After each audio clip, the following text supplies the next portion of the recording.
Students, आज हम इस वीडियो में आधुनिक आवर्त सारणी मॉडर्न पीरियोडिक टेबल के बारे में जानेंगे और पढ़ेंगे। मॉडर्न पीरियोडिक टेबल आधुनिक आवर्त सारणी, ये सारणी जो है तत्वों को सजाने से मिलती है। और कैसे सजाई गई है? अभी तक जितने भी ज्ञात तत्व हैं, यानी कि जितने भी एलिमेंट्स हैं, उनको उनकी परमाणु संख्या के आरोही क्रम में, यानी अगर हम बढ़ते क्रम में सजाएं, व्यवस्थित करें, तो जो वर्गीकरण हमें मिलता है, यानी कि सजाने से जो हमें चार्ट जैसा मिलेगा, उसे हम आधुनिक आवर्त सारणी कहते हैं, मॉडर्न पीरियोडिक टेबल कहते हैं। तो इस पीरियोडिक टेबल में क्या किया गया है? तो जो टेबल है ना, वो एलिमेंट्स की टेबल है, तत्वों की ये सारणी है। जितने भी तत्व हैं, और अभी तक 118 तत्व ज्ञात हैं, उनमें से लगभग 92 जो है वो प्राकृतिक है, और बाकी सब जो है ना उनको बनाया गया है प्रयोगशाला में। खैर, जितने भी 118 तत्व हैं, उनको जब उनकी परमाणु संख्या यानी एटॉमिक नंबर के बेसिस पर जब सजाते हैं, अरेंज करते हैं, तो हमें मिलता है एक टेबल, जिसे हम पीरियोडिक टेबल, आधुनिक आवर्त सारणी कहते हैं। तो ये एलिमेंट्स का एक टेबल है। इस टेबल को बनाया किसने? जो आधुनिक आवर्त सारणी है, इसे बनाया 1913 में हेनरी मोजले नामक वैज्ञानिक ने। 1913 में उन्होंने बनाया, और उन्होंने एक नियम दिया जिसे आवर्त नियम कहते हैं, आधुनिक आवर्त नियम। और कहा कि तत्वों के गुणधर्म, यानी कि एलिमेंट्स की जो भी प्रॉपर्टीज़ होती हैं ना, वो फिज़िकल प्रॉपर्टीज़ हैं, यहाँ पर केमिकल प्रॉपर्टीज़ हैं, ये सब जो है उनकी परमाणु संख्या का आवर्त फलन होते हैं। उनके एटॉमिक नंबर के ये पीरियोडिक फंक्शंस होते हैं। यानी कि जैसे जैसे एटॉमिक नंबर चेंज होगा, इलेक्ट्रॉनिक कन्फिग्रेशन चेंज होगा। अगर सिमिलैरिटी है किसी दो एलिमेंट के एटॉमिक इलेक्ट्रॉनिक कन्फिग्रेशन में, तो उनके जो गुण हैं ना, उनकी जो प्रॉपर्टीज़ हैं, वो एक जैसी होंगी। तो परमाणु संख्या से हमें क्या पता चल सकता है? तत्वों के गुण क्या हैं, उनकी प्रॉपर्टीज़ क्या हैं। परमाणु संख्या क्या होती है? परमाणु संख्या यानी कि Z जो है नाभिक, न्यूक्लियस में स्थित प्रोटॉनों की संख्या को हम परमाणु संख्या कहते हैं। इस आधुनिक आवर्त सारणी की विशेषताओं को जानेंगे। पहले तत्वों की स्थिति पढ़ लेते हैं। तत्वों की स्थिति अब कैसे सजाया गया, अरेंज किया गया? तो 18 ऊर्ध्व स्तंभ, ऊर्ध्व स्तंभ का मतलब होता है इसे ऊपर से नीचे की ओर आना, यानी इस तरह से वर्टिकल लाइंस बनाए गए, और इन्हें क्या कहा गया? समूह। तो इस तरह से 18 ऊर्ध्व स्तंभ में वर्टिकल ग्रुप्स बनाए गए, जिन्हें हम ग्रुप ही कहते हैं, समूह कहते हैं। और क्षैतिज पंक्तियाँ, क्षैतिज पंक्तियाँ का मतलब है बाईं से दाईं ओर जाना। तो ये बाईं से दाईं ओर जाने वाले क्षैतिज पंक्तियाँ बनाई गई, जिन्हें आवर्त कहा जाता है, पीरियड्स कहा जाता है। और इनकी गिनती कितनी है? 7। तो आधुनिक आवर्त सारणी में 7 आवर्त हैं, और जो समूह हैं उनकी संख्या कितनी है? 18 समूह हैं। तो 18 ग्रुप्स हो गए एंड 7 पीरियड्स हो गए। ये आधुनिक आवर्त सारणी है। और अभी तक कितने तत्वों को अरेंज किया गया है? 118 तत्व जो है ना, उनको सजाया गया है। अब जब हम पूरे टेबल को समझेंगे ना, तो हमें पता चलेगा कि तत्वों की जो स्थिति है ना, यानी कि उस पूरे टेबल में, अभी अभी हम टेबल देखेंगे, इस पूरे टेबल में उनका पोजीशन कहाँ पर है, कहाँ रखा गया है, इससे हम उनकी रासायनिक अभिक्रियाशीलता, यानी कि रिएक्टिविटी जो है ना, वो पता कर सकते हैं, पता चलता है। और ये हम जानते हैं कि संयोजकता इलेक्ट्रॉन जो है ना, हमें अभिक्रियाशीलता के बारे में बताते हैं। पढ़ते पढ़ते हम समझ जाएंगे इस पूरे टॉपिक को। तो सबसे पहले तो हम इस सारणी को देख लें कि ये सारणी दिखती कैसी है। ये सबसे पहला तत्व 1, और अगर हम गिनती करें, यहाँ पर 114, 15, 16, 17 और ये 118। तो 118 तत्वों को यहाँ पर अरेंज किया गया है, व्यवस्थित करके रखा गया है। समूह को देखें, समूह संख्या, तो जो वर्टिकल लाइन्स हमने पढ़ा, यहाँ पर अभी हमने तुरंत पढ़ा कि इस तरह से जो ऊपर से नीचे आने वाली है, उनको हम समूह कहते हैं। तो इस आधार पर यहाँ पर 18 समूह हैं, जिनकी गिनती है 1, 2, यहाँ 12 तक है, और उसके बाद ये 18 तक। तो ये 18 समूह हैं, और ये ऊपर से नीचे की तरफ जाते हैं। उसी प्रकार अगर हम जो क्षैतिज पंक्तियां हैं उनको देखें, यानी कि जो बाईं से दाईं ओर जाती हैं, बाएं से दाएं ओर, इनकी गिनती कितनी है? ये पहली 1, 2, 3, 4, 5, 6 और 7, जैसे कि अभी हमने थोड़ी देर पहले पढ़ा। तो ये 18 समूह हैं और 7 आवर्त हैं। और हम इसमें देखें तो हर एक जो यहाँ पर तत्व है ना, उन सभी की परमाणु संख्या लिखी हुई है। मानो रोल नंबर लिखा हुआ है, 1 है, उसके बाद 2, 3, 4, 5, 6, 7, 8, 9, 10 और इस तरह से करके क्रमानुसार जो है 118 तक पहुंचा हुआ है। उसके बाद हम देखें सभी के यहाँ पर संकेत लिखे हुए हैं। अब जैसे हाइड्रोजन का संकेत होता है H, तो ये सारे संकेत लिखे हुए हैं। लिथियम का Li होता है, तो यहाँ पर ये Li लिखा हुआ है और नीचे पूरा नाम लिखा हुआ है। और सबसे नीचे की जो छोटी सी संख्या ना, जैसे बोरॉन में 10.8 लिखा हुआ है, ये इनका है परमाणु द्रव्यमान, यानी कि एटॉमिक मास है। ये मास नंबर द्रव्यमान संख्या बताती है। तो इस छोटे से बॉक्स से हमें क्या क्या पता चल रहा है? एक तो परमाणु संख्या जो 1 लिखी हुई है, दूसरा तत्व का संकेत H, तीसरा नाम पता चल रहा है हाइड्रोजन, H किसके लिए है? हाइड्रोजन के लिए। और उसके नीचे की जो संख्या है ना, यहाँ पर 1.0 है, ये बताती है हाइड्रोजन के द्रव्यमान, यानी कि इसकी परमाणु संख्या 1, द्रव्यमान संख्या 1 है। उसी प्रकार अगर हम बोरॉन को देखें तो इसकी परमाणु संख्या 5, संकेत हो गया B, नाम हो गया बोरॉन, और इसका जो एटॉमिक मास यानी कि मास नंबर है, द्रव्यमान संख्या हो गया 10.8। तो इतनी सारी जानकारी जो है ना हमें मिलती है। हम पढ़ते पढ़ते जानेंगे कि किस प्रकार जो है ना हम ये जो इनकी परमाणु संख्या ना, जैसे निकेल का 28 है, प्लेटिनम का 78 है, 78 है, आयोडीन का 53 है, क्लोरीन का 17 है, फास्फोरस का 15 है, कैल्शियम का 20 है। तो में परमाणु संख्या से कितनी सारी जानकारियाँ हासिल कर सकते हैं, वो हम आगे के स्लाइड्स में जानेंगे। अभी यहाँ पे और भी कॉलम्स देख लेते हैं।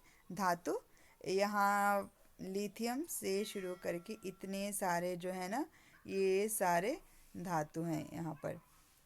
ये सभी धातु हैं। और उसके बाद एक ये उपधातु जो गुलाबी रंग के डब्बे में, यहाँ पर ये बोरॉन हो गया, सिलिकॉन हो गया, आर्सेनिक है, एंटीमनी है, टेलुरियम है, पोलोनियम है। ये सारे जो है उपधातु हो गए। और उसके बाद अधातु हैं, बाकी सारे जो इधर दाईं तरफ बच गए ना, वो सारी अधातुएं हैं। उसके बाद पढ़ते पढ़ते हम लोग समझेंगे इस चार्ट का उपयोग कैसे किया जाए, क्या क्या हमें जानकारी मिलने वाली है। जैसे कि यहाँ पे ये जो लास्ट कॉलम है ना, यानी कि जो 18वां समूह 18th ग्रुप है, इसमें जितनी भी गैसेस हैं ना, उनको इनर्ट गैस कहते हैं। अक्रिय गैस उत्कृष्ट गैस कहते हैं। उत्कृष्ट गैसों का समूह है ये 18वां समूह। तो ये जो उत्कृष्ट गैसें हैं, इनर्ट गैसेस, नोबल गैसेस, वो 18वें समूह में है।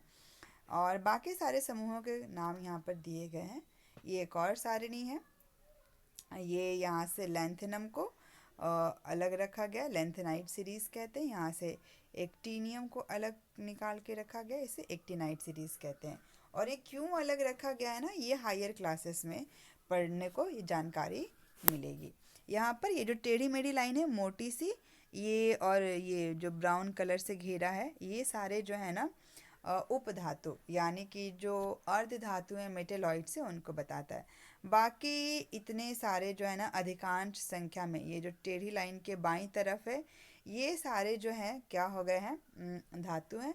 और ये जो यहाँ पर दाईं तरफ है, ये घेरे के दाईं तरफ जो है, ये ब्राउन जो घेरा है, इसके दाईं तरफ के जितने भी एलिमेंट्स है जो है ना यहाँ पर, वो सारे अधातुएं हैं।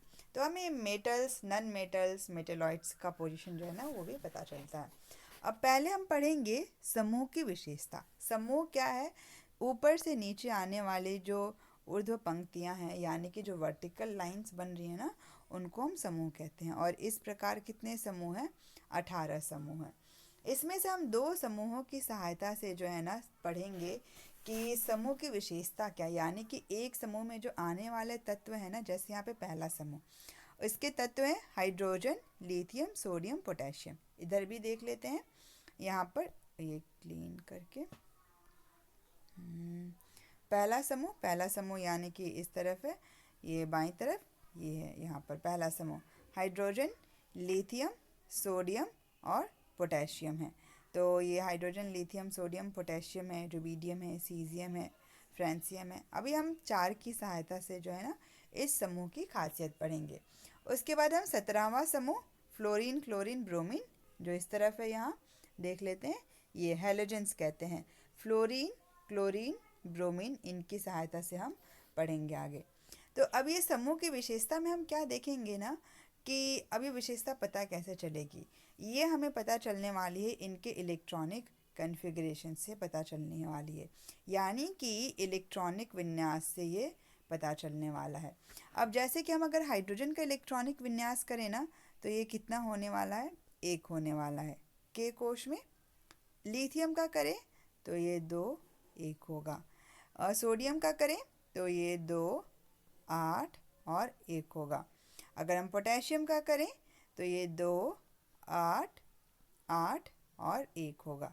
तो हमें क्या देखने को यहाँ पर मिल रहा है ना, कि समूह की विशेषता क्या है। और पहले समूह में कि अगर हम इनके सबसे बाहरी कोश यानी कि जो लास्ट वाला है ना, उसको देखें शेल यहाँ पर, तो सभी में देखा जाए कि क्या हो रहा है, कि ये जो इनके लास्ट वाले इलेक्ट्रॉन है ना, यानी कि अंतिम में जो सबसे बाहरी कोशों में इलेक्ट्रॉनों की संख्या है, जिन्हें हम संयोजकता इलेक्ट्रॉन कहते हैं, ये संयोजकता इलेक्ट्रॉन कहते हैं, इनकी संख्या समान रहती है। तो जैसे जैसे हम ऊपर से नीचे आ रहे हैं ना, ये जो इलेक्ट्रॉनों की संख्या है ना, वो क्या है, समान है। तो ये समूह की विशेषता है कि अगर हम किसी समूह में ऊपर से नीचे जाए ना, उनके जो भी लास्ट में इलेक्ट्रॉन आएंगे ना, जैसे ये पहला समूह है तो सभी के लास्ट में 1 इलेक्ट्रॉन है। अगर हम दूसरे समूह की बात करें, जैसे कि यहाँ पर है दूसरा समूह है बेरिलियम मैग्नीशियम कैल्शियम वाला, इन सभी को अगर हम देखें ना, तो इनके लास्ट में ना 2 इलेक्ट्रॉन आता है। तो क्योंकि इनकी संयोजकता जो है ना, वो समान है ऊपर से नीचे जाने पर। तो ये समूह की विशेषता है कि ऊपर से नीचे जा रहे हैं, लेकिन ये जो इलेक्ट्रॉनों की संख्या है, वैलेंस इलेक्ट्रॉन्स का जो नंबर है वो सेम है। दूसरी चीज़ हमें क्या देखने को मिल रही है, कि यहाँ पर पहले तो बस एक ही कोश था, कौन सा, के, उसके बाद हुआ के एल, फिर के एल हुआ, एम हुआ, और पोटेशियम के लिए क्या हुआ, के भी है, एल है, एम है और एन है। तो हम ये जा रहे हैं कि जब हम ऊपर से नीचे की तरफ जा रहे हैं ना, तो कोशों की संख्या यानी ये जो शेल है एनर्जी लेवल से के एल एम एन, इन सब की संख्या जो है ना, वो बढ़ रही है। पहले बस एक था, फिर 2 हुआ, फिर 3 हुआ, फिर 4 हो गया। लेकिन क्या समान रहता है, जो संयोजकता इलेक्ट्रॉनों की संख्या है वो समान रहती है। जैसे हमने ये करके देखा। अभी यही कॉन्सेप्ट जो है ना, हम 17वें समूह के साथ करके देखेंगे, और ये हम लोग पढ़ते हैं अभी। जैसे हमने प्रथम समूह के लिए देखा उनका इलेक्ट्रॉनिक विन्यास करके, उसी प्रकार हम 17वें समूह के लिए इलेक्ट्रॉनिक विन्यास करके समूह की विशेषता को समझने की कोशिश करेंगे। 17वां समूह यानी कि ये जो हैलोजन वाला समूह है ना, ये फ्लोरीन, क्लोरीन, ब्रोमीन, आयोडीन और स्टैटिन, ये वाला समूह। और ये ऊपर से नीचे आने पर क्या परिवर्तन हो रहा है और क्या नहीं हो रहा है, ये हम समझेंगे। तो फ्लोरीन, जिसकी परमाणु संख्या है 9, इलेक्ट्रॉनिक विन्यास करने के लिए परमाणु संख्या की जानकारी ज़रूरी है, और ये करने से होगा 2 और 7। क्लोरीन 17 है, अगर इसका विन्यास किया जाए तो 2 8 और 7 होगा। और अगर हम ब्रोमीन का करें तो 2 8 18 और 7, ये हमें इनका जो है ना इलेक्ट्रॉनिक विन्यास मिल रहा है। अब इसमें समानता देखी जाए कि क्या समान है जब हम ऊपर से नीचे की तरफ जा रहे हैं। तो अगर हम देखें समान क्या है, कि इनके जो अंतिम कोश में इलेक्ट्रॉन है ना, यानी कि जो संयोजकता इलेक्ट्रॉन है, इनकी संख्या समान है। सभी के अंतिम कोश में, चाहे वो एल हो, एम हो या फिर एन हो, इन सभी में संयोजकता इलेक्ट्रॉनों की संख्या समान है। जैसे कि हमने प्रथम समूह के लिए भी पढ़ा कि इन सभी के अंतिम कोश में जो है ना, हमें एक एक इलेक्ट्रॉन मिला इनका इलेक्ट्रॉनिक विन्यास करने पर। और इसी प्रकार 17वें समूह में हमें कितना इलेक्ट्रॉन मिल रहा है, 7, जो सभी में सेम है।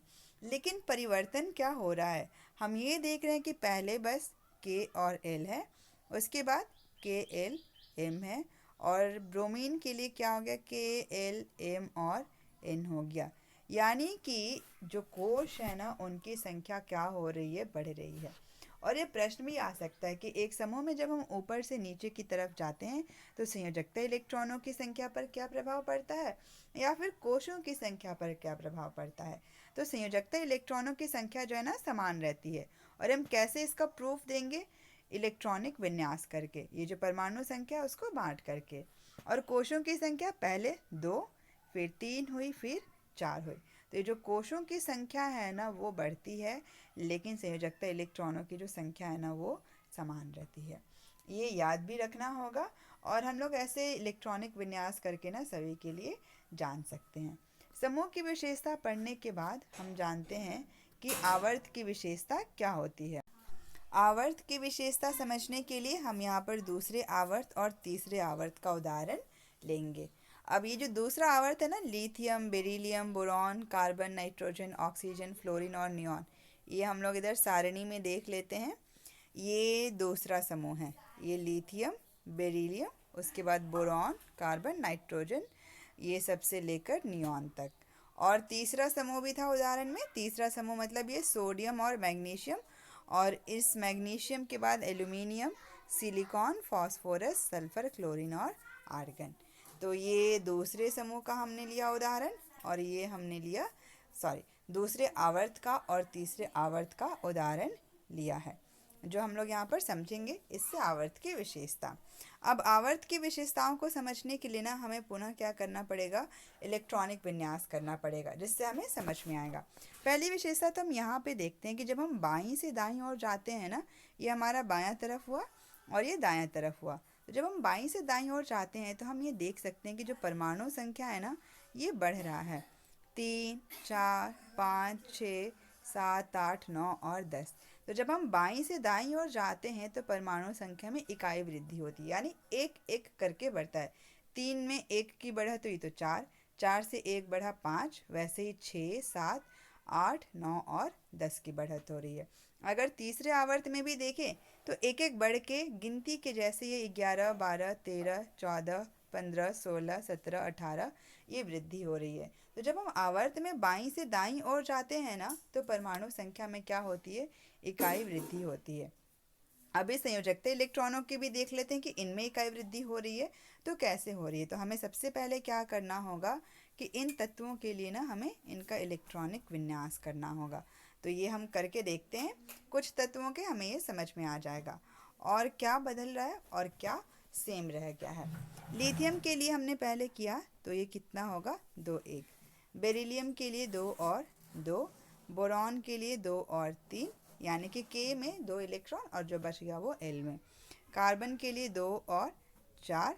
नाइट्रोजन के लिए 2 और 7। ऑक्सीजन ये 2 और 5 होगा, 7 नहीं होगा, 7 इसकी परमाणु संख्या 2 और 5। ऑक्सीजन के लिए 2 और 6, टोटल 8। फ्लोरीन के लिए 2 और 7 और नियॉन के लिए हो गया 2 और 8। तो हम यहाँ पे क्या क्या परिवर्तन होता हुआ देख सकते हैं। पहला तो ये कि जो इनके बाहरी कोश वाले इलेक्ट्रॉन है ना, यानी कि जो बाद में है, इनकी अगर हम संख्या देखें ना तो ये भी एक एक करके बढ़ रही है। पहले 1 था, फिर 2 हुआ, 3 हुआ, 4 हुआ, यहाँ पर 5, ये 6, 7 और 8 हुआ। तो जैसे जैसे हम बाईं से दाईं ओर जाते हैं ना, एक तो इनकी परमाणु संख्या बढ़ रही है, दूसरा क्या बढ़ता है यहाँ पर, संयोजकता इलेक्ट्रॉनों की संख्या भी जो है ना वो इकाई वृद्धि के साथ यहाँ पर बढ़ते जाती है। तीसरी चीज हम यहाँ पर क्या देख सकते हैं कि भले ही संयोजकता इलेक्ट्रॉनों की संख्या बढ़ रही हो, लेकिन ये जो कोषों की संख्या है ना वो सेम है, यानी कि सभी के पास ना बस 2 ही कोष है, एक है K और दूसरा है L। यानी कि आवर्त में जब हम बाईं से दाईं ओर जाते हैं ना तो ये कोषों की संख्या जो है ना वो रहती है समान, और परमाणु संख्या तो बढ़ ही रही है, साथ में संयोजकता इलेक्ट्रॉनों की संख्या जो है ना वो भी बढ़ती है। और ये जो है ना वो समूह से बिल्कुल ही उल्टा है, जहाँ पे संयोजकता इलेक्ट्रॉनों की संख्या जो है वो समान रहती है लेकिन कोषों की संख्या बढ़ती है। और हम आवर्त में क्या स्टडी कर रहे हैं कि आवर्त में समूह मतलब आवर्त में क्या हो रहा है, कोषों की संख्या समान है, सभी के पास 2 2 कोष हैं, लेकिन जो संयोजकता इलेक्ट्रॉन की संख्या है ना वो बढ़ रही है। इसी प्रकार अगर हम सोडियम, मैग्नीशियम, एल्यूमिनियम इन सब के लिए भी लिख कर देखते हैं तो अगर हम लिखें तो सोडियम की परमाणु संख्या 11 और इलेक्ट्रॉनिक विन्यास हो जाएगा 2, 8 और 1। उसके बाद है मैग्नीशियम का 12, 2, 8 और 2 हो जाएगा। एल्यूमिनियम 13, 2, 8, 3। और उसके बाद है हमारे पास सिलिकॉन जिसका है 14, 2, 8, 4। फास्फोरस 15, 2, 8, 5। सल्फर 16, 2, 8 और 6। उसके बाद है क्लोरीन। क्लोरीन की परमाणु संख्या 17, 2, 8 और 7। और लास्ट में है आर्गन, जिसकी परमाणु संख्या 18। तो अगर हम विन्यास करें, इलेक्ट्रॉनिक विन्यास, तो ये आएगा 2, 8 और 8। अब हम यहाँ पर देखते हैं कि क्या समानता है और क्या परिवर्तन। तो सबसे पहले तो हम संयोजकता इलेक्ट्रॉनों को देखते हैं कि कैसे इनकी संख्या जो है ना वो एक एक करके बढ़ रही है। जैसे जैसे ये परमाणु संख्या सभी की बढ़ी है ना तीसरे आवर्त में, तीसरा आवर्त यहाँ पर ये लिखा हुआ है, ये जो तीसरा आवर्त है, जैसे जैसे इनकी परमाणु संख्या बढ़ी है ठीक वैसे ही इनकी ये जो संयोजकता इलेक्ट्रॉन है ना उनकी संख्या में भी वृद्धि हुई है। लेकिन समान क्या है, सभी के पास ना बस 3 ही कोश है, के, एल और एम। और सभी में हम देखें तो के एल एम, के एल एम, के एल एम, यहाँ पर भी के एल और एम है, और लास्ट में भी के और एल और एम है। तो यहाँ पे जैसे कि लिखा हुआ है कि परमाणु संख्या में इकाई वृद्धि होती है, यानी कि संयोजकता इलेक्ट्रॉनों की संख्या में वृद्धि। किंतु हमें क्या ध्यान रखना है कि किसी आवर्त में जो है ना कोशों की संख्या समान होती है। कोशों की जो संख्या है ना वो समान है। और एक मज़ेदार बात ये है कि जितने कोशों की संख्या है ना वही आवर्त संख्या है। यहाँ पर ये 3 कोश है ना, और हमने उदाहरण किसका लिया है, तीसरे आवर्त का उदाहरण लिया है। इस पहले एग्जाम्पल में हमने देखा कि सभी के पास बस 2 ही कोश हैं, के और एल है, और आवर्त हमने कौन सा लिया है, दूसरा आवर्त। इसका मतलब ये भी है कि अगर हमें कोशों की संख्या पता रहे ना तो हमें जो है ना आवर्त की संख्या भी ज्ञात हो सकती है। अब जैसे कि उदाहरण में ही हमने देखा दूसरे आवर्त में सभी के पास 2 ही कोश थे, यहाँ पे ये तीसरा आवर्त है तो सभी के पास ये 3 कोश हैं। तो ये समूह और आवर्त की विशेषता है जिसे हेनरी मोसले ने पहचाना और सभी तत्वों को व्यवस्थित किया। और ये इतने सुंदर तरीके से व्यवस्थित है ना कि हमें तत्वों के बारे में बहुत सारी जानकारी मिल जाती है बस परमाणु संख्या के आधार पर। अभी हम आवर्त में तत्वों की संख्या किस आवर्त में कितने हैं, तो हम जैसे कि जानते हैं कि कुल आवर्त यानी कि जो पीरियड्स है ना उनका नंबर 7 है, 7 आवर्त हैं। पहले आवर्त में यानी कि फर्स्ट पीरियड में 2 एलिमेंट हैं, 2 तत्व हैं। सेकेंड पीरियड में 8 है, थर्ड में भी 8 है, फोर्थ में 18, फिफ्थ में भी 18, सिक्स्थ में 32 और सेवन्थ में भी 32। और जब हम सबको जोड़ेंगे तो ये आएगा 118, 118।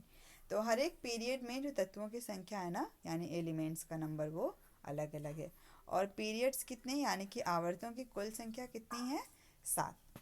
कुछ आवर्त के लिए ना हम ज्ञात कर सकते हैं एक फॉर्मूला के आधार पर, जैसे कि हमें प्रथम के लिए ज्ञात करना होगा ना तो एक सूत्र है जो क्लास 9 में पढ़ा है, 2n²। और n क्या होता है, यहाँ पर कोशों की संख्या, यहाँ पे हम लोग आवर्त की संख्या। अब जैसे पहले आवर्त के लिए संख्या 1 हो गई तो ये हो जाएगा 2 × 1 का स्क्वायर, और यानी कि पहले आवर्त में बस 2 सदस्य हैं यानी कि 2 ही तत्व हैं। इसी प्रकार अगर हम दूसरे के लिए देखें इस फॉर्मूला का उपयोग करके तो 2 × 2 का स्क्वायर हो जाएगा, ये 2 दूनी 4 दूनी 8, और दूसरे में जो है ना ये 8 तत्व हैं।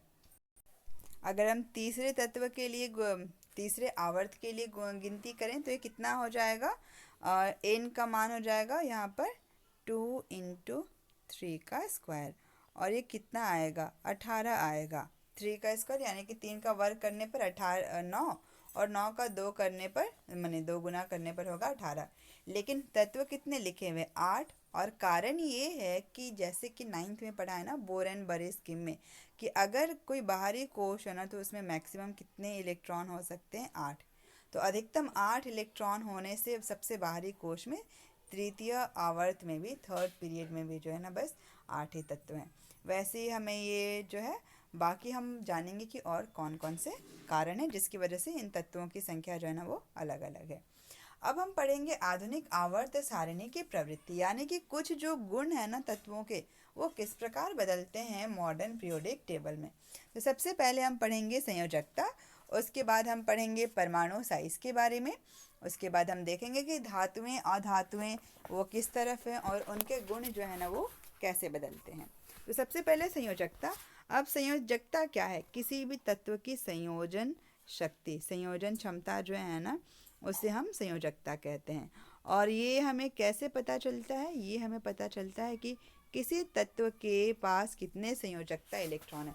संयोजकता इलेक्ट्रॉन जैसे हमने शुरू में पढ़ा कि जो सबसे बाहरी इलेक्ट्रॉन होते हैं ना, यहाँ पे जो सबसे लास्ट में लिखा हुआ है अंतिम में, ये 4 है, यहाँ पर ये 5 है, 6, 7 और 8, ये संयोजकता इलेक्ट्रॉनों की संख्या है। तो ये जो संयोजकता इलेक्ट्रॉनों की संख्या है उससे हमें संयोजन शक्ति का पता चलता है। और ये किस प्रकार आवर्त सारिणी में बदल रहा है? अगर हम आवर्त देखें, यानी कि अगर हम पीरियड्स देखें, यानी कि हम बाएं से दाएं तरफ जा रहे हैं, तो देखा जाता है कि संयोजकता जो है ना वो बढ़ती है। जैसे कि हमने यहाँ पर करके देखा, जहाँ पे हम पढ़ रहे थे आवर्त की विशेषता में, कि कैसे संयोजकता इलेक्ट्रॉनों की संख्या में इकाई वृद्धि होती है। तो ये इकाई वृद्धि जैसे हमने देखा, यही संयोजकता के बारे में अभी हम लोग पढ़ रहे हैं यहाँ पर, कि अगर हम बाएं से दाएं ओर जाएं तो संयोजकता बढ़ती है। और दूसरी बात, समूह में ऊपर से नीचे जाने पर, यानी कि अगर हम ऊपर से नीचे आ रहे हैं तो जो संयोजकता है वो समान रहती है। क्यों? क्योंकि अगर हम इलेक्ट्रॉनिक विन्यास करके देखें ना, तो हमें पता चल जाएगा कि कैसे समान रहती है। जैसे हम लोगों ने अभी थोड़ी देर पहले उदाहरण में पढ़ा था, फिर भी और हम देखते हैं। जैसे आवर्त, आवर्त के लिए हम लोग यहाँ पर दूसरे आवर्त का एग्जाम्पल ले सकते हैं, जिसमें पहला सदस्य है लिथियम, यहाँ पर है चार्ट में। अगर हम दूसरे आवर्त का उदाहरण लें, यानी कि ये वाला, और तीसरे का भी ले सकते हैं। तो अगर हम दूसरे का उदाहरण लें, लिथियम का उदाहरण लें और बेरिलियम का उदाहरण लें, बोरॉन और बस कार्बन तक का उदाहरण लें, इन सभी की परमाणु संख्या यहाँ पर दी हुई है। और इनका इलेक्ट्रॉनिक विन्यास करें तो ये 2 1 2 2 2 3 2 और 4। तो हम क्या देख रहे हैं कि आवर्त में हमने आवर्त लिया ना, बाईं से दाईं ओर जा रहे हैं, तो लिथियम सबसे बाईं तरफ है और कार्बन जो है ना इन चारों में सबसे दाईं तरफ है। तो हम देखते हैं कि ये जो संयोजकता इलेक्ट्रॉन है ना, यानी कि जो लास्ट वाले हैं 1 2 3 4, ये बढ़ रही है, जैसे कि यहाँ पर हमने लिखा है। समूह का उदाहरण लेते हैं। अब समूह के लिए कौन सा उदाहरण? हम लोग पहला समूह लेते हैं। पहला समूह का मतलब हो गया लिथियम, सोडियम और उसके ऊपर हाइड्रोजन भी है। तो हम ये उदाहरण लेते हैं। सबसे पहले हाइड्रोजन लिख लेते हैं, लिथियम हो गया, उसके नीचे सोडियम है और पोटेशियम है। इन चारों के उदाहरण से हम समझते हैं। और ये समूह है, यानी कि हम इसकी बात करें, ये पहले समूह की बात हो रही है। हाइड्रोजन का इलेक्ट्रॉनिक विन्यास करें तो बस 1 होगा, लिथियम का करें तो 2 1, सोडियम का 2 8 और 1, और पोटेशियम का करें तो 2 8 8 1। ठीक है, इस तरह से है। तो 2 8 8 1। और हाइड्रोजन का, तो हमने उदाहरण लिया है किसका? पहले समूह का। और हम देखें अगर सबके संयोजकता इलेक्ट्रॉनों को, तो इनकी संख्या जो है ना वो है समान, सबके पास बस एक एक ही संयोजकता इलेक्ट्रॉन है। तो इसीलिए लिखा हुआ है कि अगर हम आवर्त में देखें तो बाएं से दाएं ओर जाने पर संयोजकता बढ़ती है, और अगर हम समूह में ऊपर से नीचे की तरफ जाने की बात करें तो जो संयोजकता है ना वो समान रहती है। जैसे कि अभी हमने इलेक्ट्रॉनिक विन्यास से इस संयोजकता को ज्ञात करके देखा। आगे हम पढ़ते हैं परमाणु साइज के बारे में, कि किस प्रकार परमाणु साइज जो है ना वो आधुनिक आवर्त सारिणी में बढ़ता है या फिर घटता है। परमाणु साइज से हमें परमाणु त्रिज्या का पता चलता है। अब परमाणुओं को माना गया है ना कि ये सामान्यतः एक स्फेयर की तरह होते हैं। तो जो परमाणु की त्रिज्या है, यानी कि नाभिक और केंद्र से उसके सबसे बाहरी कोश, वो K हो सकता है, या फिर किसी के लिए L हो सकता है, किसी के लिए M हो सकता है और N हो सकता है। तो अगर मान लेते हैं K कोश सबसे बाहरी कोश हुआ, तो इस नाभिक से न्यूक्लियस से K कोश तक की जो दूरी है, उस दूरी को हम परमाणु त्रिज्या कहते हैं, जिसे पिकोमीटर या नैनोमीटर में मापा जाता है। नैनोमीटर का मतलब हो गया 10⁻⁻⁹ मीटर होता है। तो नैनोमीटर, और पिकोमीटर हो गया 10⁻⁻12 मीटर। तो दोनों का ही उपयोग किया जा सकता है। ये पिकोमीटर का उपयोग किया जा सकता है या फिर नैनोमीटर में भी परमाणु त्रिज्या को मापा जा सकता है। तो देखा गया है कि जैसे जैसे हम आवर्त में बाईं से दाईं ओर जाते हैं ना, परमाणु त्रिज्या यानी कि जो साइज है ना वो घटता है। दूसरा, समूह में ऊपर से नीचे जाने पर परमाणु का साइज बढ़ता है, यानी कि दोनों में ही उल्टा हो रहा है। अगर हम बाएं से दाएं जा रहे हैं तो त्रिज्या जो है वो घटती है, और अगर हम ऊपर से नीचे जा रहे हैं तो जो त्रिज्या है यानी कि परमाणु का साइज जो है ना वो बढ़ता है। और ये क्यों बढ़ता है हम देखेंगे। हम याद रखने के लिए ना एक ऐसे सिंपल सा फिगर बना सकते हैं कि अगर हम ऊपर से नीचे जा रहे हैं तो जो साइज है वो बढ़ता है, ठीक है, इस प्रकार। और जब हम बाएं, ये ऊपर से नीचे आना हुआ, और जब हम बाएं से दाईं ओर जाते हैं तो जो साइज है ना वो घटते जाता है। तो ये जो चित्र है ना वो याद रखने में सहायता करेगा कि ऊपर से नीचे आने पर साइज बढ़ता है और बाएं से दाएं तरफ जाने पर साइज जो है वो घटता है। और किस प्रकार ये बढ़ता घटता है हम इसके कारण पहले पढ़ लेते हैं, फिर समझते हैं। तो कारण क्या है कि नाभिक में आवेश बढ़ने से, यानी कि प्रोटॉनों की संख्या बढ़ने से क्या होता है ना, ये इलेक्ट्रॉनों को नाभिक की ओर खींचता है। तो नाभिक में आवेश बढ़ने से यह यहाँ पे यह होगा, यह इलेक्ट्रॉनों को नाभिक की ओर खींचता है, जिससे परमाणु का साइज जो है ना वो घटता जाता है। अब कैसे, अगर हम यहाँ पर उदाहरण देखें, अब जैसे कि हम लोग किसका उदाहरण लें, यहाँ पर लिथियम का उदाहरण लेते हैं। लिथियम के बाद बेरिलियम और बोरॉन, ये दूसरा आवर्त है। अगर हम इनकी परमाणु संख्या और इलेक्ट्रॉनिक विन्यास लिखें ना, तो हमें क्या पता चल रहा है कि एक तो सभी के पास बस दो ही कोश हैं, यानी कि के है और एल है। इधर में भी के एल है और इधर में भी के और एल है। लेकिन हो क्या रहा है कि बस दो ही कोश, अगर हम चित्र द्वारा बनाए ना तो ये हो गया हमारा नाभिक हो गया। ये हमने बनाया के कोश और एल कोश बनाया। नाभिक धनावेशित होता है क्योंकि सारे प्रोटॉन अंदर होते हैं और इलेक्ट्रॉन जो है ना बाहर घूमते हैं। तो अगर लिथियम का केस होना तो बाहर में एक इलेक्ट्रॉन है, तो जो अट्रैक्शन होगा, आकर्षण, वो बेरिलियम की तुलना में, जहाँ पे बाहर में दो इलेक्ट्रॉन घूम रहे हैं सेम एल कोश में, और ये हो गया के और इसका हो गया न्यूक्लियस, इसकी तुलना में जो आकर्षण है ना यहाँ पे ये इलेक्ट्रॉन का, यहाँ पर ये आकर्षण कम होगा, और बेरिलियम का जो आकर्षण है ना, ये जो बाहरी इलेक्ट्रॉन है और नाभिक में जो आवेश बढ़ गया ये ज़्यादा होगा। और क्या होगा कि जब आकर्षण ज़्यादा होता है ना तो वो एक दूसरे को खींचते हैं। तो लिथियम का साइज अगर इतना बड़ा है तो बेरिलियम का साइज जो है ना उसकी तुलना में थोड़ा सा छोटा होगा। और बोरॉन में क्या हो रहा है, यहाँ पे तो बस दो ही इलेक्ट्रॉन खींच रहे थे। अभी इसका न्यूक्लियस है, के में तो सबके दो ही इलेक्ट्रॉन है, और न्यूक्लियस यानी कि नाभिक धनावेशित, और ये हो गया एल। और इस एल में कितने इलेक्ट्रॉन है, अभी जो है ना ये 3 इलेक्ट्रॉन है। तो यहाँ पर जो आकर्षण है ना वो और भी बढ़ जाता है। इस वजह से अगर हमने लिथियम बनाया, ये हमने बेरिलियम के लिए बनाया है, तो बोरॉन के लिए हमें इससे छोटा सर्कल बनाना पड़ेगा। और क्यों ऐसा हो रहा है, क्योंकि जो आकर्षण बल है ना इलेक्ट्रॉनों का के बीच और नाभिक के बीच वो बढ़ जाता है। तो आकर्षण बढ़ने से परमाणु का जो साइज है वो घटता जाता है। समूह में क्या होता है, ठीक उल्टा होता है। क्यों, जैसे अब हम एक समूह का उदाहरण लेंगे और पहले समूह में कौन कौन से तत्व हैं। पहले समूह के तत्वों के हम नाम लिखते हैं, जैसे कि लिथियम हो गया, उसके बाद सोडियम और पोटेशियम।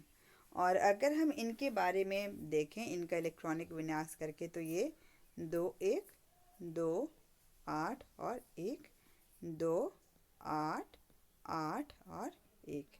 अब हो क्या रहा है, यहाँ पर बस दो ही कोश है, के और एल। सोडियम के पास 3, के एल एम। पोटेशियम के पास के एल एम और एन। तो क्योंकि नीचे जाने पर हर बार एक नया कोश जुड़ जा रहा है, इस कारण क्या होता है ना कि जो परमाणु का साइज है वो ऊपर से नीचे जाने पर बढ़ता जाता है। तो अगर ये लिथियम के लिए है तो ये हो गया सोडियम और ये हो गया पोटेशियम।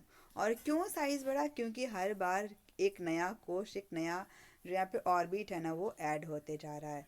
तो यही इसी कारण से लिखा हुआ है कि समूह में ऊपर से नीचे जाने पर परमाणु का साइज बढ़ता है। क्यों, कि नीचे जाने पर एक नया कोश जुड़ जाता है, जिससे क्या होता है ना, नाभिक और उसके बाहरी कोश के बीच की दूरी बढ़ जाती है, और नाभिक का आवेश बढ़ने के बाद भी परमाणु का साइज जो है ना वो बढ़ता रहता है। जबकि आवेश बढ़ने से क्या होना चाहिए था, साइज घटना चाहिए था। लेकिन मेन कारण क्या है कि आवर्त में कोशों की संख्या जो है ना वो समान रह जा रही है। जैसे कि अगर हम बात करें, जैसे कि हमने लिथियम बेरिलियम और बोरॉन का उदाहरण लिया था। इन सभी के पास ना बस दो ही कोश हैं, के एल है और यहाँ पर भी के और एल है। तो इलेक्ट्रॉनों की संख्या और प्रोटॉनों की संख्या बढ़ने के वजह से क्या हो रहा है कि कोशों की संख्या समान है ना, तो इसीलिए साइज जो है वो घट रहा है। लेकिन यहाँ पर क्या हो रहा है, इलेक्ट्रॉनों की संख्या तो बहुत बढ़ रही है, प्रोटॉनों की संख्या भी साथ में बहुत ज़्यादा बढ़ रही है, ये 8-8 का अंतर हो जा रहा है। ठीक है, लेकिन साथ में क्या हो रहा है, क्योंकि एक नया कोश जुड़ रहा है यहाँ पर, इस वजह से ये जो परमाणु साइज है ना, एक समूह में ऊपर से नीचे जाने पर बढ़ता है। तो ये याद रखना है कि परमाणु साइज किधर बढ़ता है, आवर्त में बढ़ता है या फिर समूह में बढ़ता है। बाईं से दाईं तरफ जाने से क्या होता है, ऊपर से नीचे जाने से क्या होता है। जो तीसरी प्रवृत्ति है आधुनिक आवर्त सारणी की, वह है धात्विक एवं अधात्विक गुणधर्म, यानी मेटेलिक प्रॉपर्टीज है, नॉन मेटेलिक प्रॉपर्टीज है। आधुनिक आवर्त सारणी को, मॉडर्न पीरियोडिक टेबल को ध्यान से देखा जाए तो धातुएं बाईं तरफ है, अधातुएं जो है वो दाईं तरफ है, और इनके बीच में उपधातु या अर्ध धातु जो है ना वो उपस्थित है। और यहाँ पे लिखा हुआ भी है, टेढ़ी मेढ़ी रेखा धातुओं को अधातुओं से अलग करती है। और जहाँ पे अलग करती है ना, यहाँ पे ये boron, silicon, germanium, arsenic, antimony, tellurium और पोलोनियम जो है ना, ये उपधातु हैं, अर्ध धातु हैं। यानी कि काम कैसे हो रहा है, एक लाइन है, इस लाइन के आसपास जो है उपधातु हैं, यहाँ पर दाईं तरफ अधातु है और बाईं तरफ जो है ना धातु हैं। और अगर हम देखें ना तो इनकी जो संख्या है ना, ये अत्यधिक है धातुओं की संख्या, अधातुओं की संख्या बड़ी कम है। हाइड्रोजन जो बाईं तरफ है ये अधातु है। हाइड्रोजन भले ही बाईं तरफ हो, लेकिन हाइड्रोजन जो है वो नॉन मेटल है, अधातु है। बस परमाणु संख्या की वजह से इसे बाईं तरफ रखा गया है, इसीलिए यहाँ पर ये गैप भी दिखाया गया है इन दोनों के बीच जो है। तो हमने अभी तक ये जाना कि ये धातुएं बाईं तरफ है, अधातुएं दाईं तरफ है, और बीच में उपधातु या अर्धधातुएं मेटेलॉइड्स प्रेजेंट है। हाइड्रोजन बाईं तरफ है लेकिन ये अधातु है। अब एक एक करके हम सभी के बारे में पढ़ेंगे। यहाँ पर सबसे पहले मेटेलॉइड्स यानी कि उपधातु या अर्धधातुओं के बारे में हम पढ़ते हैं। अर्धधातु या उपधातु ये क्या करते हैं ना, ये धातुओं एवं अधातुओं दोनों के ही गुण प्रदर्शित कहते हैं, इसीलिए इनको उपधातु या अर्धधातु कहा गया है। उदाहरण boron, silicon, germanium, arsenic, antimony, tellurium और पोलोनियम है। जिसमें से सिलिकॉन का उपयोग जो है ना सोलर सेल यानी कि जो सौर सेल हैं उनको बनाने में किया जाता है। जर्मेनियम का भी उपयोग होता है, और इन दोनों का उपयोग कई सारे जो इलेक्ट्रॉनिक डिवाइसेस, जो चिप होता है ना, इलेक्ट्रॉनिक चिप, उनको बनाने में उपयोग किया जाता है। चिप बनाने में सिलिकॉन और जर्मेनियम का उपयोग होता है। आर्सेनिक, अगर ये ग्राउंड वाटर यानी कि जो ज़मीन के अंदर का पानी है ना, उसकी मात्रा अगर आर्सेनिक की बहुत हो जाए तो ये ग्राउंड वाटर पॉल्यूशन करता है, तो ये एक तरह का जल प्रदूषक है। बाकी सभी तत्वों के अपने अपने उपयोग हैं। तो ये अर्ध धातुओं के नाम और उनके संकेत याद रहे तो अच्छा है। आगे हम पढ़ेंगे धातुओं के बारे में, मेटल्स के बारे में। धातुएं जो हैं वो विद्युत धनात्मक इलेक्ट्रोपॉजिटिव एलिमेंट है, विद्युत धनात्मक तत्व हैं।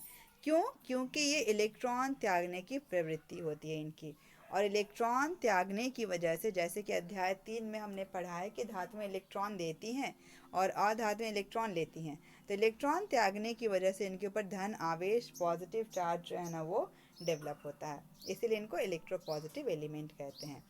और क्या होता है कि धात्विक लक्षण जो है ना वो आवर्त में घटता है, यानी कि अगर हम बाईं से दाईं तरफ जा रहे हैं तो धात्विक लक्षण जो है ना वो घटता जाएगा, यानी कि इलेक्ट्रॉन त्यागने की जो प्रवृत्ति होती है ना ये घटती जाती है, यानी कि कोई आसानी से इलेक्ट्रॉन देना नहीं चाहेगा। समूह में क्या होता है, धात्विक अभिलक्षण जो है वो बढ़ता है, यानी कि अगर हम ऊपर से नीचे जाएं तो इलेक्ट्रॉनों को निकालना जो है ना वो आसान होता है। क्यों? क्योंकि बाहरी कोश वाले जो इलेक्ट्रॉन है ना वो नाभिक से दूर होते जाते हैं, तो इलेक्ट्रॉन त्यागने की प्रवृत्ति बढ़ती जाती है।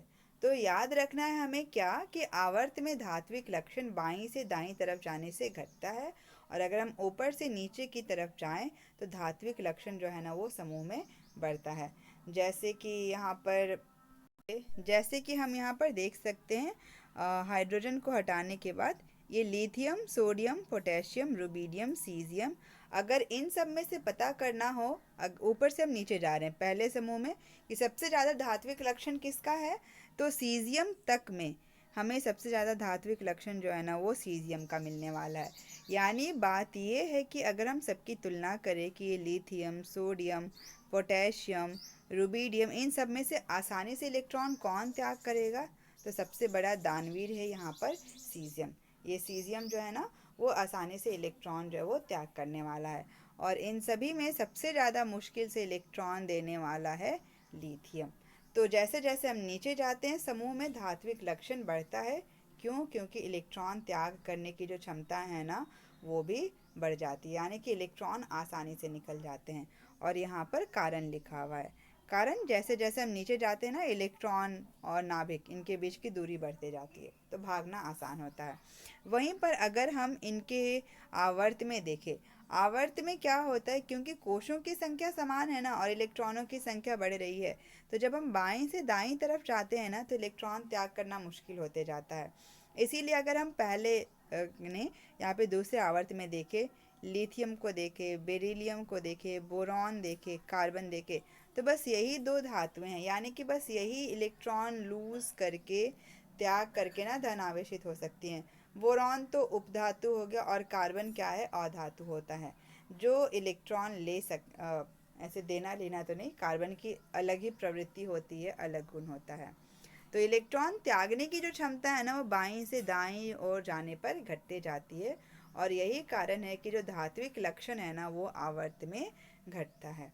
आगे नन मेटल्स यानी अधातुओं के बारे में पढ़ते हैं। ये इलेक्ट्रोनेगेटिव एलिमेंट्स है, विद्युत ऋणात्मक तत्व हैं, यानी कि इनके ऊपर जो है ना ऋण आवेश बनता है। तो आयन के ऊपर धन आवेश है या फिर यहाँ जैसे धन आवेश है या फिर ऋण आवेश है, उससे हम धातु अधातु का पता लगा सकते हैं। मतलब ये है कि इनमें इलेक्ट्रॉन ग्रहण करने की प्रवृत्ति है। अब जैसे धातुओं में इलेक्ट्रॉन त्यागने की प्रवृत्ति है ना, इसीलिए धनात्मक हो जाते हैं, यहाँ पर ये इलेक्ट्रॉन ग्रहण करते हैं और इलेक्ट्रॉन ग्रहण करने से अतिरिक्त इलेक्ट्रॉन होने से ये निगेटिवली चार्ज हो जाते हैं। आवर्त में बाईं से दाईं ओर जाने पर इलेक्ट्रॉन ग्रहण करने की प्रवृत्ति बढ़ती है और समूह में नीचे जाने से इलेक्ट्रॉन ग्रहण करने की प्रवृत्ति जो है ना घटती है। जैसे कि हम यहाँ पर एक बार फिर से ये आधुनिक आवर्त सारिणी के चित्र से हम समझेंगे कि काम कैसे हो रहा है। पढ़ रहे अधात्विक लक्षणों के बारे में। हम यहाँ पे उदाहरण ले कार्बन, नाइट्रोजन, ऑक्सीजन, फ्लोरीन का। ये 18वां समूह जो है ना ये किसी से अभिक्रिया ही नहीं करता है। ये उत्कृष्ट गैसों का समूह है, नोबल गैसेस, इनर्ट गैसेस कहते हैं। तो अगर हम बस इन दोनों तीन का उदाहरण लेते हैं, नाइट्रोजन, ऑक्सीजन और फ्लोरीन, तो इन सब में अगर हमें ये बताना हो ना कि कौन तीनों में सबसे ज़्यादा आसानी से इलेक्ट्रॉन ले लेगा, तो जो सबसे आसानी से लेने वाला है ना वो फ्लोरीन है और सबसे ज़्यादा मुश्किल जो है ना वो नाइट्रोजन को होगी।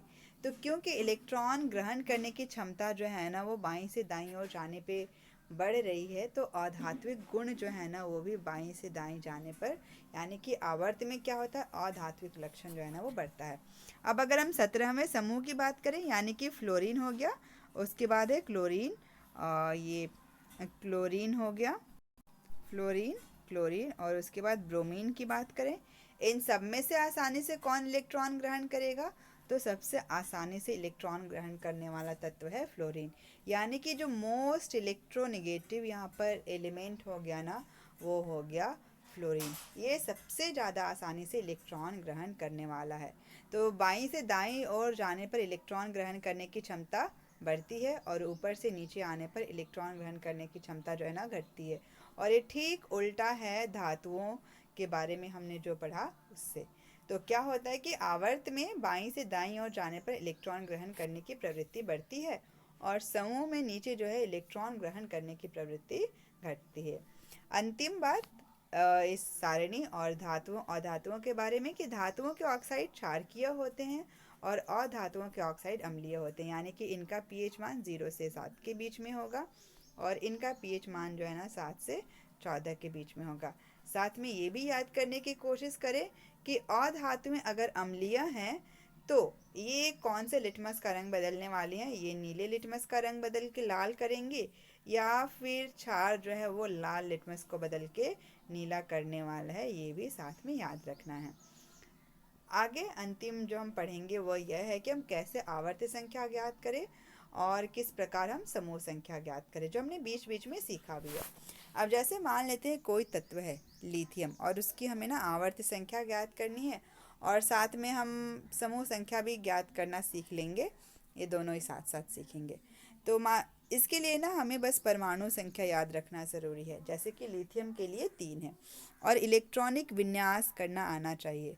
लिथियम के लिए होगा 2 और 1। कोश कितने हैं? यहाँ पे 2 कोश है, के है और एल है। तो जो आवर्त संख्या है ना वो हमें कोशों की संख्या से पता चलती है कि अगर 2 कोश हैं इसका मतलब जो आवर्त है ना वो दूसरा आवर्त है। तो ये कौन से आवर्त का मेंबर हो गया? ये सेकेंड पीरियड दूसरे आवर्त का मेंबर हो गया। अगर हमें इसी लिथियम के लिए समूह ज्ञात करना होगा तो जो इलेक्ट्रॉनिक विन्यास करके 2 और 1 आया ना, तो हमें कोशों की संख्या के एल से पता चला कि 2 कोश है यानी कि दूसरा आवर्त है। अब अगर यही समूह ज्ञात करना रहा तो हमें बस चाहिए ये अंतिम इलेक्ट्रॉन, यानी कि जो संयोजकता इलेक्ट्रॉन है ना 1। तो अगर 1 इलेक्ट्रॉन है तो समूह कौन सा होगा? फर्स्ट ग्रुप होगा, यानी कि पहला समूह होगा। तो संयोजकता इलेक्ट्रॉन जो है ना इनकी संख्या हमें समूह संख्या बताने में सहायता करती है, संयोजकता इलेक्ट्रॉन। और जो कोशों की संख्या है वो हमें क्या बताती है कि आवर्त संख्या क्या है। तो हमें ध्यान रखना है कोशों की संख्या कितनी है और साथ में हमें ये याद रखना है कि संयोजकता इलेक्ट्रॉन की संख्या कितनी है। हम कुछ और भी अभ्यास करते। तो लिथियम के उदाहरण से हमने जाना कि अगर हमें आवर्त संख्या ज्ञात करनी है ना तो हमें क्या पता होना चाहिए? कोशों की संख्या जो है, यानी कि जो एनर्जी लेवल्स है, यानी कि कहें तो के एल एम और एन, ये कितना है ये हमें पता होना चाहिए। जैसे कि अगर हम सोडियम के लिए उदाहरण करें तो सोडियम की परमाणु संख्या 11 और इसका इलेक्ट्रॉनिक विन्यास करें तो हो जाएगा 2, 8 और 1। तो क्योंकि यहाँ पे 3 कोश है, कौन कौन से? के एल और एम, तो सोडियम की जो आवर्त संख्या है ना वो हो जाएगी 3, 3 कोश होने की वजह से। अगर हमें फास्फोरस का करना है आवर्त संख्या ज्ञात तो 15, इसका इलेक्ट्रॉनिक विन्यास किया जाए 2, 8 और 5। यहाँ पर भी 3 कोश हैं, के एल और एम। तो फास्फोरस के लिए भी जो आवर्त संख्या हो जाएगी ना वो 3, यानी कि फास्फोरस भी तीसरे आवर्त का मेंबर है। अगर आर्गन के लिए करना हुआ जिसकी परमाणु संख्या 18, तो ये हो जाएगा 2, 8 और 8। और ये आर्गन भी किसका उदाहरण है?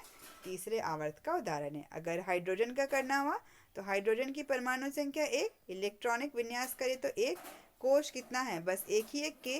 तो इसकी जो आवर्त संख्या हाइड्रोजन के लिए वो हो जाएगी, पहला आवर्त हो जाएगा, फर्स्ट पीरियड जो है वो हो जाएगा। तो कोशों की संख्या अगर के है बस तो पहला आवर्त यानी कि फर्स्ट पीरियड, अगर के और एल है तो सेकेंड पीरियड, और अगर के एल एम है तो थर्ड पीरियड, और अगर के एल एम और एन है तो फोर्थ पीरियड तक हो जाएगा उस तत्व का आवर्त संख्या। इसी प्रकार हम समूह संख्या ज्ञात करते हैं और समूह संख्या ज्ञात करने के लिए याद रखना है संयोजकता इलेक्ट्रॉनों की संख्या। कुछ और उदाहरण से हम समझते हैं। तो समूह संख्या ज्ञात करने के लिए हमें क्या जानकारी रखनी है? यह है संयोजकता इलेक्ट्रॉनों की संख्या, ठीक है। और इसके लिए भी हमें क्या करना होगा? इलेक्ट्रॉनिक विन्यास। और उसके लिए क्या ज़रूरी है? परमाणु संख्या। जैसे कि अगर हम सिलिकॉन का ज्ञात करना चाहें, सिलिकॉन की परमाणु संख्या है 14, 14, और विन्यास किया जाए तो ये हो जाएगा 2, 8 और 4। और हमें ज्ञात करना है समूह की संख्या। वैसे हम यहाँ पर आवर्त की संख्या भी बता सकते हैं कि 3 कोश है ना, तो सिलिकॉन का जो आवर्त हो जाएगा वो तीसरा हो जाएगा। खैर, हम समूह संख्या ज्ञात करते हैं और इसके लिए हमें चाहिए संयोजकता इलेक्ट्रॉन, और वह सिलिकॉन के लिए है 4। अब जब इलेक्ट्रॉनों की संख्या यानी कि संयोजकता इलेक्ट्रॉनों की संख्या 1 और 2 को छोड़कर ये इनसे ज़्यादा हो जाती है ना, यानी कि अगर लास्ट में 3 है, 4 है, 5 है, 6, 7 और 8 तक है, यानी कि 3 से 8 तक है ना, तो समूह संख्या ज्ञात करने के लिए इनमें 10 जोड़ देते हैं। तो अगर हम 4 में 10 जोड़ें तो हमें मिलेगा 14। तो सिलिकॉन की जो समूह संख्या हो गई, जो ग्रुप नंबर हो गया, वो हो गया 14। वैसे ही हम कुछ और भी उदाहरण करते हैं। अगर हमें बोरॉन का करना हुआ, बोरॉन के लिए हो जाएगा इलेक्ट्रॉनिक विन्यास 2 और 3। अब लास्ट में कितने इलेक्ट्रॉन है? 3। तो 3 होने से 10 जोड़ देना है, तो बोरॉन में हमने जोड़ा 10। तो बोरॉन के लिए समूह संख्या हो गई 13। अगर हमें किसके लिए करना है, मान लेते हैं नियॉन के लिए। नियॉन की परमाणु संख्या है 10, इलेक्ट्रॉनिक विन्यास करें तो 2 और 8। करना क्या है, जो अंतिम इलेक्ट्रॉन है अगर वो 1 2 को छोड़कर 3 से लेके 8 तक है ना, उसके बीच में, तो 10 जोड़ना है। तो ये 10 और 8 जोड़े तो कितना हो जाएगा? 18। यानी कि जो ग्रुप नंबर है नियॉन का, समूह संख्या, वह हो गई 18। उसी प्रकार आप कोशिश करें कैल्शियम का पता करने का, जैसे हम लोग कर ही लेते हैं। अगर कैल्शियम का इलेक्ट्रॉनिक विन्यास करें ना, तो 2 8 8 और 2 आएगा। तो 1 और 2 रहने से ना कुछ जोड़ना नहीं है, लास्ट में 2 है, तो कैल्शियम के लिए जो समूह संख्या होगी वह हो जाएगी 2। तो हमें ध्यान क्या रखना है ना, समूह संख्या ज्ञात करने के लिए 1 2 होने से समूह संख्या 1 होगी, 2 होगी। लेकिन जैसे ही 3 हुआ, 4 हुआ, 5 हुआ, 6 7 8 हुआ, तो इन सभी में 10 जोड़ना है। यानी कि 13 14 15 16 17 और 18 समूह संख्या होगी। अभी क्लास 10 में हमें बीच के जो समूह है ना, जैसे यहाँ पर हम पीरियोडिक टेबल में देखेंगे, ये जो बीच वाले हैं ना, ये 3 से 12, इनके बारे में अभी हमें नहीं पढ़ना है। तो 1 और 2 होने से यही समूह संख्या हो जाएगी संयोजकता इलेक्ट्रॉनों के। लेकिन जैसे 3 4 5 6 7 8 आया ना, सब में 10 जोड़ने से हमें ये 13 14 15 16 17 और 18 मिल जाएगा। जैसे यहीं पर एक उदाहरण हम लोग कर लेते हैं, और ये हम किसका कर लें, फ्लोरीन का किया जाए या फिर एल्यूमिनियम का किया जाए। ठीक है, दोनों का ही करते हैं। फ्लोरीन का इलेक्ट्रॉनिक विन्यास करें तो 2 और 7, इसकी परमाणु संख्या 9 है ना। अब ये 7 हो गया ना, तो हम 7 में क्या करेंगे, 10 जोड़ेंगे और हमें ये मिल जाएगा 17। तो लास्ट वाला जो इलेक्ट्रॉन है संयोजकता इलेक्ट्रॉन, उसकी संख्या के साथ जोड़ना है। एल्यूमिनियम के लिए करें तो ये हो जाएगा 2 8 और 3। इलेक्ट्रॉनिक विन्यास से हमें दोनों चीज़ें पता चलेगी। अब ये 3 कोश है ना, यानी कि एल्यूमिनियम का जो आवर्त हो गया ना, वो हो गया तीसरा। और इसकी समूह संख्या कितनी हो जाएगी, क्योंकि अब 3 है, 3 में हम 10 जोड़ेंगे तो हो जाएगा 13। यानी कि एल्यूमिनियम तीसरे आवर्त और 13वें समूह का सदस्य है। फ्लोरीन के लिए क्या हो जाएगा, फ्लोरीन हो गया 10 में 7 जोड़ के 17वां समूह, और क्योंकि 2 कोश के और एल, तो ये हो जाएगा दूसरा आवर्त। यानी फ्लोरीन हो गया दूसरा आवर्त और 17वां समूह।